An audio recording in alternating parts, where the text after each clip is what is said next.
আমি Kartik Goswami. SNR business life হলো অংশীদারিত্ব আইন 1932 সালে সিএমএক্স মার্কেটিং কোম্পানি অ্যান্ড কোং এর অধীনে নিবন্ধিত একটি অংশীদারিত্ব সংস্থার একটি ইউনিট। এইটি কোনো কোম্পানি নয়। এই ফার্মটি 2007 সালে তাদের পথ চলছে। ফার্মের লক্ষ্য হলো ভারতীয় জনগণের অর্থনৈতিক প্রবৃদ্ধি বিকাশ, বেকার যুবকদের কাজের সুযোগ সন্ধান করা, কৃষির উন্নয়ন, মানুষের স্বাস্থ্যের সাধারণ সচেতনতা, বিভিন্ন দক্ষতা উন্নয়ন প্রশিক্ষণ কর্মসূচি এবং ব্যবসায়িক বৃদ্ধির দক্ষতা,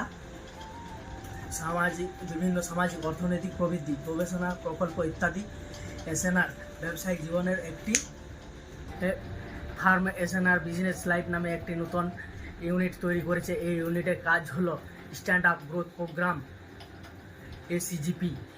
তাই এসএনআর বিজনেস লাইফে বিভিন্ন পদ নিয়োগপ্রাপ্ত ব্যক্তিকে পদ বুঝে আদায় করতে হবে। পদগুলির মধ্যে একটি হলো এসএনআর বিজনেস লাইফ গ্রাম panchayat marketing relationship executive officer.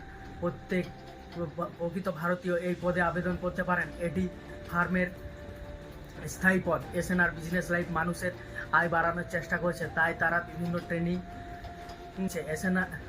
SNR ব্যবসায়িক জীবনে মানুষের আয় বৃদ্ধি করে কিভাবে তারা প্রত্যেক ভারতীয় আরও বেশি আয় করবে এবং কাজের দক্ষতা বাড়াবে, তার প্রত্যেকে সুখী এবং আরামদায়ক জীবনযাপন করতে পারে।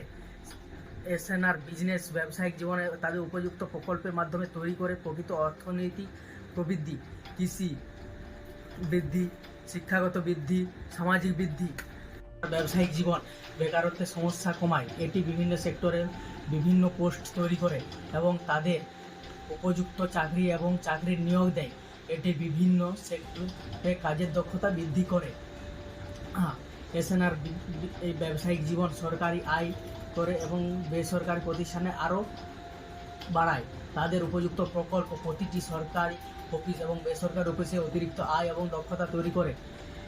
এসএনআর বিজনেস লাইফে প্রত্যেক ব্যবসায়ীর জন্য সহায়ক। এটি তাদের জন্য অতিরিক্ত আয়ের স্কিম এবং অতিরিক্ত আয় দেয়। এসএনআর ব্যবসায়িক জীবন ভারতীয় কৃষকদের জন্য দারুণ সুযোগ তৈরি করেছে তাদের অর্থনৈতিক প্রবৃদ্ধির উন্নয়নে। তাই এসএনআর ব্যবসায়িক জীবন দিন আপনার অতিরিক্ত আয়, সুস্বাস্থ্য, সুশিক্ষা, ভালো চাকরি, ভালো জীবন। এসএনআর বিজনেস লাইফ মানুষের দৈনন্দিন জীবন পর্যবেক্ষণ করে, তা নিয়ে গবেষণা করে কীভাবে মানুষের সমস্যার সমাধান করে। ধন্যবাদ।